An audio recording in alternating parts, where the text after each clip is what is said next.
안녕하세요. 오늘은 11조 해드릴게요. 11조가 복수 당사자의 대표거든요.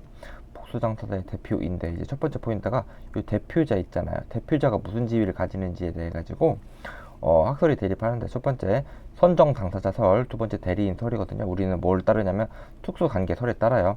선정 당사자도 아니고 대리인도 아니라는 말이에요. 왜 선정 당사자 설이 이제 폐기가 되었냐면 선정 당사자 설에 따르면 그 선정 당사자를 선정을 하면 본인이 있잖아요. 본인은 그 소송사의 지위를 상실하거든요. 그게 민사소송법에 기재가 되어 있어요. 근데 우리가 그 대표자를 선정하였다고 해서 본인이 그 지위를 상실하지 않거든요. 그래가지고 선정 당사자라고 할 수 없다라고 해가지고 선정 당사자 설은 이제 폐기가 되었어요. 그 다음에 대리인설인데 우리가 대리인은 6조에서 규정을 하고 있잖아요. 6조에서 규정을 하고 있고 6조에서 이렇게 대리권의 범위를 규정하고 있고 또 따로 11조를 만들었잖아요. 복수당사자의 대표를 만들었잖아요. 그래가지고 대리인이랑 대표자랑 다른 거다. 그래서 대표자를 대리인이라 할 수 없다라고 해가지고 대리인설도 폐기가 되었어요. 그래가지고 우리는 선정당사자도 아니고 대리인도 아닌 특수관계에 따른 대표자가 이제 설정되는 것이다라고 해가지고 복수당사자에서 이제 대표자는 선정 당사자도 아니고요. 대리인도 아닌 그냥 대표자가 되는 거예요. 됐죠? 이게 일단 첫 번째 포인트고 두 번째 포인트는 뭐냐면 11조 1항 본문 있잖아요. 11조 1항 본문 11조 1항 본문 읽어보면 이 이상이 특허에 관한 절차를 밟을 때 다음 각 호의 어느 하나에 해당하는 것을 제외하고는 각자가 모두를 대표한다. 요거랑 11조 1항 단서 있잖아요. 다만 대표자를 선정한 경우에는 그 대표자만이 모두를 대표할 수 있다. 요거랑 이걸 좀 해석을 해야 되는 거거든요. 해석을 해볼게요. 대표자가 없는 경우가 이제 11조 1항 본문이죠. 대표자가 있는 경우가 11조 1항 단서이죠.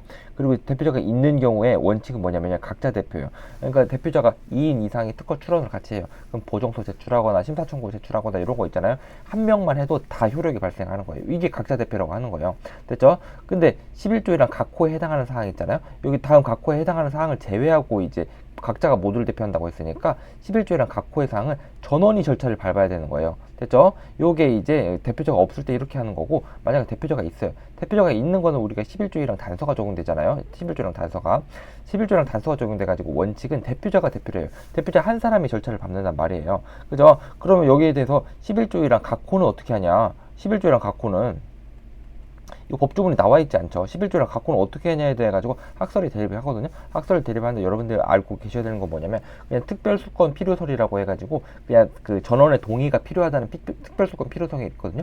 거기에 따르는 거예요. 그러니까 다시 정리를 해보면 11조이랑 본문이랑 단서가 있는데 지금 법조문에 나온 것도 있고 법조문에 안 나온 것도 있어요. 그래가지고 요거를 잘 해석을 해야 우리가 이제 11조이랑을 잘 해석을 할 수 있단 말이죠. 대표자가 없는 경우 대표자가 없는 경우에는 원칙이 어떻게 되냐면 각자 대표예요. 한 사람이 전원 그 절차를 밟으면 모두에게 효력이 발생을 해요.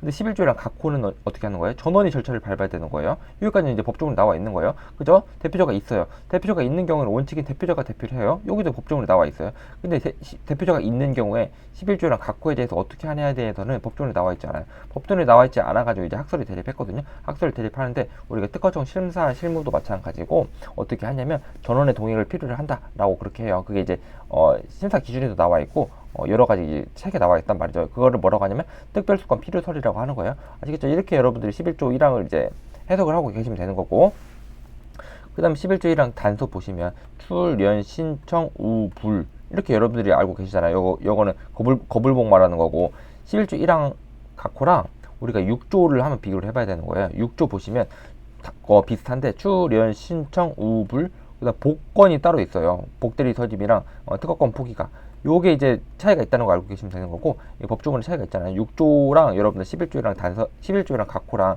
비교를 하실 수 있어야 되는 거예요. 6조에서는 특별수권 필요사항에 대해 가지고 특허권 포기, 복대리인 선임 요게 추가적으로 있다는 것만 알고 계시면 되는 거예요. 됐죠? 그 다음에 11조 2항 볼게요. 11조 2항 보시면 1항 단서에 따라서 대표자를 선정하고 신고하는 경우에 대표자를 선정한 사실을 서면으로 증명해야 된다 그러거든요. 여기 서면으로 증명해야 되는 게 우리가 이제 익숙하잖아요. 7조 보시면 특허에 관한 절차를 밟는 자는 대리인은 대리권을 서면으로 증명해야 된다 이러거든요. 이런 제가 이제 저번에 7조 할 때 말씀드렸는데 7조는 어디서 반영된 거냐면요. 민사소송법 89조 1항에서 이제 반영된 게 특허법 7조예요. 민사소송법 89조 1항에서 뭐라고 하냐면 소송 대리인의 권한은 서면으로 증명되어야 된다 이러거든요. 우리가 소송 대리인의 권한은 서면으로 증명되어야 된다는 게 민사소송법 89조 1항이고요. 그게 반영된 게 이제 특허법 7조이고요. 여기 민사소송법 89조 1항을 또 반영한 게 요거예요. 11조 2항이에요. 그러니까 왜 대표자 7조에서는